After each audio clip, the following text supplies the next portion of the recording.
கூடாரை வெல்லும் சீர்கோவிந்தா உந்தன்னை பாடிப்பறை கொண்டு யாம் பெருசம்மானம் நாடு புகழும் பரிசினால் நன்றாக சூடகமே தோல்வளையே தோடே செவிப்பூவே பாடகமே என்றனைய பல்கலனும் யாமணிவோம் ஆடையுடுப்போம் அதன் பின்னே பால் சோறு மூடனே பெய்து முழங்கி வழிவார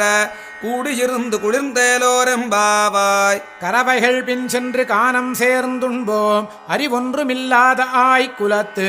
உந்தன்னை பிறவி பெருந்தனை புண்ணியம் யாமுடையோம் குறை ஒன்றுமில்லாத கோவிந்தா உந்தன்னோடுறவேல் நமக்கிங்கொழிக்க முடியாது அறியாத பிள்ளைகளோம் அன்பினால் உந்தன்னச் சிறுபேரழைத்தனவும் சீறி அருளாதே இறைவாணி தாராய் பரையேலோரெம்பாவாய் சிற்றம் சிறுகாலே வந்துன்னைச் சேவித்து உன் பொற்றாமரையடியே போற்றும் பொருள் கேளாய் பெற்றம்மை துண்ணும் குலத்தில் பிறந்து